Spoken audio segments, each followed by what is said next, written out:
Hai, bersama lagi dengan Cikgu Jill untuk slot biologi.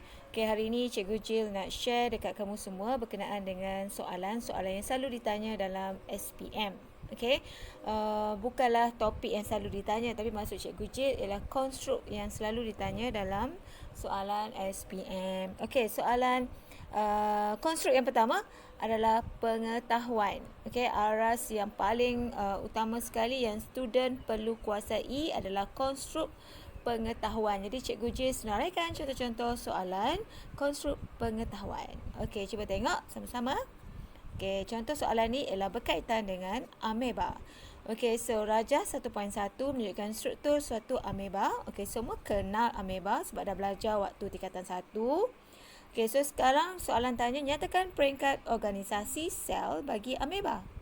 Okey, nyatakan peringkat organisasi sel bagi ameba. Jadi itu adalah soalan konstruk pengetahuan. Jadi kamu kena tahu apakah jawapannya. Apakah peringkat organisasi sel bagi ameba. Okey, soalan yang kedua, dengan menggunakan arrow, okey, dia suruh beritahu apakah fungsi M. Tapi dalam soalan ni, dalam gambar ni you all tak nampak. Okey, so nanti Cikgu Jill akan tengok review lain. Okey, so kita beralih kepada soalan yang kedua. Okey, soalan kedua menunjukkan satu peringkat meiosis dalam sel haiwan. Okey, jadi dia ada diagram. Lepas tu soalan, kata kerja untuk soalan ini adalah namakan peringkat itu. Jadi namakan itu, namakan, okey, kata kerja itu. Jadi soalan ini konstruknya adalah pengetahuan. Jadi kamu kena namakan peringkat tersebut. Okey, berdasarkan diagram 2. Okey, so I think you all should know the answer by now. Okey, now soalan yang ketiga. Okey, Rajah menunjukkan sistem endokrin manusia. Wow, topik ni sangat menarik. Okey, topik ni masa dulu diajar dalam form 5, tapi sekarang dah diajar untuk tingkatan 4. Okay, so you all kena tahu. Okay, dia bagi gambar Rajah. Okay, so you all dia tanya soalan, namakan struktur S dan struktur T. Okay, jadi you all kena namakanlah struktur S dan struktur T. Jadi itu adalah konstruk pengetahuan. Okay, yang paling mudah sekali, yang paling asas sekali kena tahulah nama struktur tersebut. Okay, seterusnya ialah soalan pewarisan. Okay, dia bagi skema pewarisan. Okey, lepas tu dia bagi petunjuk Rajah 4 menunjukkan apa. Lepas tu dia bagi T besar, T kecil, B besar, B kecil kan. Lepas tu dia bagi ni diagram. So, dia tanya soalan, nyatakan fenotip bagi induk tersebut. Jadi Cikgu Jill kata tadi, ini adalah konstruk pengetahuan. Jadi you all kena tengoklah fenotip bagi induk tersebut. Jadi you all tengok bahagian induk di sini.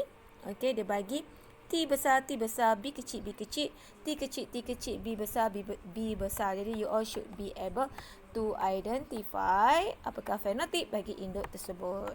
Okay. Mungkin is not quite pengetahuan, mungkin kefahaman. Sebab kalau student tak faham apakah yang dimaksudkan dengan fenotip, agak sukar untuk menjawab soalan ini. Okay. Alright, seterusnya soalan nombor 5.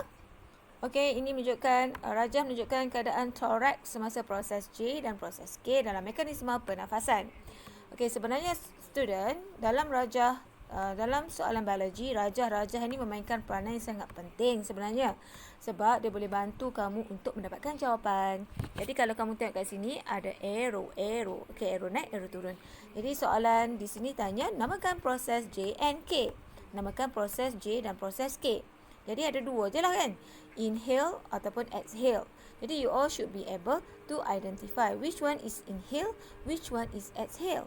Tapi soalan ni dibantu oleh arrow kan. Jadi pelajar yang sangat rendah pencapaian dia should be able to answer this question. Okay, ini adalah konstruk bagi pengetahuan. So next, Cikgu Jill akan share pula untuk konstruk pemahaman.